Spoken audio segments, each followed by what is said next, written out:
নমস্কার, সুপ্রভাত। কেমন আছেন আপনারা সবাই? আমি অনন্যা, অনন্যার ব্লগসের আরও একটি ঝাঁ চকচকে নতুন ব্লগে আপনাদের সকলকে জানাই অনেক অনেক অনেক স্বাগত। আশা করছি আপনারা সকলে খুব ভালো আছেন, সুস্থ আছেন, নিরাপদে আছেন। আজ দিনটি মঙ্গলবার, সকাল এখন 7:30 মতো বাজে। আপনাদেরকে সাথে নিয়ে ঠিক এখন থেকেই আজকের ব্লগটি আমি শুরু করছি। আশা করছি আজকের ব্লগটি আপনাদের সকলের খুব ভালো লাগবে। যথারীতি সকালে ঘুম থেকে উঠে ব্রাশ করে নিয়েছি, তারপরেই ঠাকুর ঘরের জানলা দরজা খুলে এক এক করে ফুল তুলে নিচ্ছি। প্রথমেই ঠাকুর ঘরের বারান্দা থেকে জবা ফুলগুলো তুলে নিলাম, তারপরেই চলে এলাম ছাদে, দরজা খুলে ছাদে এসে প্রথমেই ছাদ বাগানের সুন্দরীদের দেখার পালা। ছাদ বাগানের সুন্দরীদের দেখলেই মনে একরাশ মুগ্ধতা আসে, তাই কোনো কাজ না থাকলেও ছাদে সকালবেলা আমি আসি। কিন্তু আজ তো প্রচুর কাজ, সে তো করতেই হবে। ছাদ বাগানের সুন্দরীদের দেখা সেরে এক এক করে ফুল তুলে নিচ্ছি। যদিও সব ফুল তুলি না, কিছু কিছু ফুল বেছে বেছে তুলি। সব ফুল একদিনে তুলে পুজো করে নিলে কাল আবার কী দিয়ে পুজো করব বলুন তো? সেই জন্যই বেছে বেছে ফুল তুলি আর সেই ফুল দিয়েই পুজো করি। এই হলো রোজ নামচা।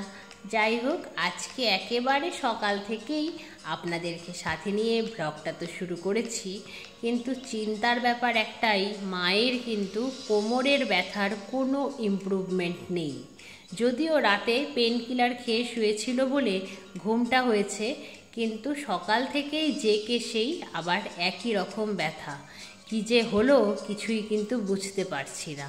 আপনারা সবাই প্রার্থনা করবেন প্লিজ আমার মায়ের জন্য, যাতে ওনার খুব মারাত্মক কিছু একটা না হয়, তাহলে কিন্তু আমি শেষ। এইটা কিন্তু ব্যাপার, কারণ মাই হলো আমার বেঁচে থাকার একমাত্র রসদ বলতে পারেন। হ্যাঁ, বাবা তো অসুস্থই, মা ওই ব্যথার রুগী, এটা সত্যি কথাই। কিন্তু মা আছে, মায়ের সঙ্গে হেসে খেলে অনেকটা সময় আমি কাটাতে পারি। জীবনের বেঁচে থাকার একটা রসদ আমার জন্য আমার মা। তাই মায়ের কোনো সমস্যা হলে আমার আর কিচ্ছু ভালো লাগে না, জানেন। যথারীতি ছাদ থেকে নেমে এলাম, তারপরে তুলসী তলাটা মুছে নিলাম জল দিয়ে, তারপরে এঁঠো বাসনগুলো নামিয়ে উঠোনে ঝাড়ু দিয়ে নিলাম, তারপরে যথারীতি দুয়ারে জল দিলাম, তারপর তাড়াহুড়ো করে রান্নাঘরে এসে চা বানিয়ে ফেললাম। বাবাকে বাবার সেই সোনা পাতা ভেজানো জলটাও দিয়ে দিলাম, তারপর চা পর্ব মিটিয়ে চলে এলাম ঘরে এসে বেডটাকে গুছিয়ে নিচ্ছি। তারপরে এক এক করে সমস্ত আসবাবপত্রগুলো মুছে চলে এলাম এই বাসনের র্যাকের মাথাটা ভালো করে মুছে নিতে, কারণ কিছু এক্সট্রা বাসন এখানে রাখবো ভাবছি। দুটো ঝুড়ি যদিও রয়েছে, কিন্তু দুটো ঝুড়িতেও সব বাসন আটে না, তাতে করে কিছু কিছু বাসন পড়ে যায়। আর তার মধ্যে একটা ঝুড়ি তো শান্তনা দিদি রেগুলার ইউজ করে, তাই সেই ঝুড়িতে কোনো বাসন স্থায়ীভাবে রাখা যায় না, সেই জন্যই সেই ঝুড়িটা ফাঁকাই রাখতে হয় মোস্টলি। তাই এই বাসনের র্যাকটাকে ভালো করে মুছে কিছু এক্সট্রা বাসন এর মাথায় রেখে দিলাম। তারপরে আজকে ফ্রিজের মাথার উপরে থাকা টাওয়েলটা নামিয়ে দিলাম। টাওয়েলটা না শুকোনো পর্যন্ত যদিও পাতা যাবে না, কারণ আলমারিতে সব জিনিস তো মাই গুছিয়ে রাখে। মা যেহেতু নিচু হতে পারছে না কোমরটাকে নিয়ে, সেই জন্যই ভাবছি এই টাওয়েলটা শুকোলেই একেবারে না হয় পেতে দেব, ততক্ষণ ফ্রিজের মাথাটা ফাঁকাই থাক। কিছু করার নেই বলুন, যেমন পরিস্থিতি সেভাবেই তো চলতে হবে। যথারীতি সমস্ত জামা কাপড়গুলো নামিয়ে কিছু জামা কাপড় ভিজিয়ে দিলাম, তারপরে এক এক করে জল খাবার পর্বটা মিটিয়ে ফেললাম। বাবা মা খেলো দুধ মুড়ি আর আমি খেলাম দুধ ছাতু। তারপরে যথারীতি এক এক করে সমস্ত জামা কাপড় যা বাকি ছিল সব সার্ফ জলে ভিজিয়ে দিলাম। কাচাকাচির দায়িত্ব তো শান্তনা দিদির। তারপরে চলে এলাম রান্নাঘরে এসে রান্না শুরু করে দিলাম। আজ যেহেতু মঙ্গলবার, আজ তো নিরামিষ খাওয়ার দিন, তাই আজ তো অনেক রকমের রান্না না করলে কারোরই মুখে রুচবে না, কিন্তু ভাবছি আজকে কিছু শর্টকাট রান্না করব। যথারীতি আগের দিনের ডাল ছিল, সেই ডালটি নিরামিষ করে রাখা ছিল, তাই ডালটিকে যথারীতি আজ খাওয়ার মতো করে নিলাম, মানে গরম করে নিলাম। আর তার সাথে ভাত তো রয়েছে, আর করলাম আলু বড়ি বেগুন পটল দিয়ে একটা নিরামিষ ঝোল, কচুর সবজি আর উচ্ছে বেগুন ভাজা। সে তো প্রতিদিনের ব্যাপার, এইটুকুই আজ থাক বলুন। সব দিকে তাল দিতে হবে, তার মধ্যে মা আবার চেয়ারেও সোজা হয়ে বসতে পারছে না, তাই রাতে তো খেতেই চাইছিল না গতকাল, তাই খাইয়ে দিয়েছি। রাতে বোধহয় মাকে খাইয়ে দেওয়ার দায়িত্বটা আমার উপরেই এসে গেল। ছোটবেলায় মা আমাকে খাইয়ে দিত, এখন এক্সচেঞ্জ অফার, মাকে আমি খাইয়ে দিচ্ছি। মায়ের যখন হাতে ইনজুরি হয়েছিল সেই দিনগুলোতে ডিনারটা রাতে আমি মেখে খাইয়ে দিতাম মাকে। আবার সেই দিন ফিরে এসেছে।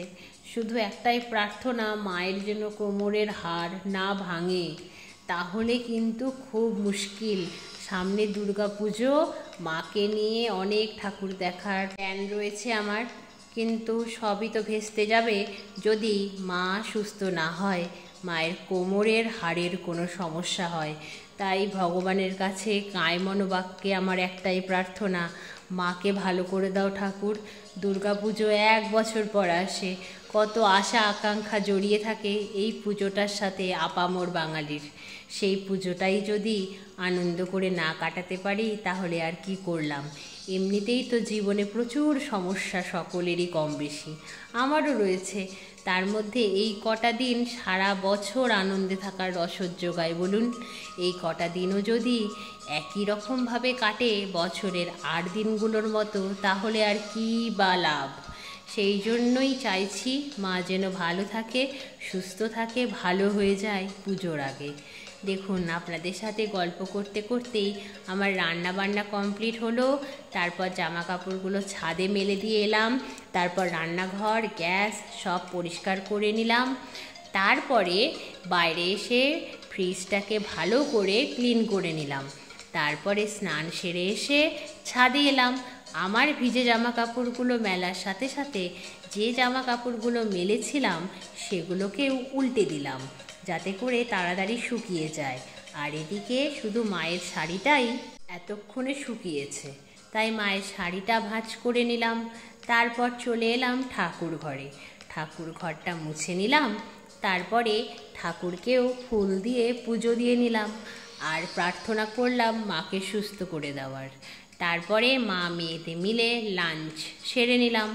আজ একটুও রেস্ট হলো না জানেন, এতটাই লেট হয়ে গিয়েছিল যে লাঞ্চ সেরেই আবার ছাদে এলাম জামা কাপড়গুলো তুলে নিতে। ভিজে জামা কাপড়গুলো মেলে দিলাম, আর শুকনো জামা কাপড়গুলো ভাঁজ করে নিলাম, আর দিয়ে দিলাম গাছগুলোতে জল।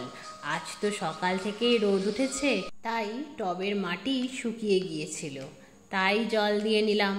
তারপর সন্ধে হলো, এখন তো আবার তাড়াতাড়ি সন্ধে হয়ে যায়, তাই সন্ধে প্রদীপ দেখিয়ে ঠাকুরকে শয়ন দিয়ে দিলাম।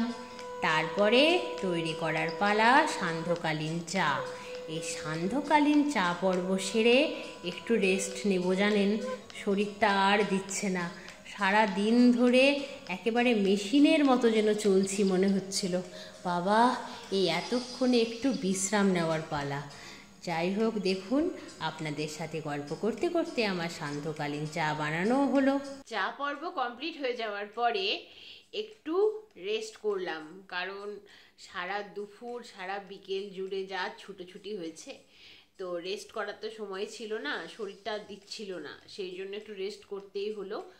তারপরে বাবার ডিনারের টাইম হয়ে গিয়েছিল, বাবাকে ডিনারটা সার্ভ করে দিলাম।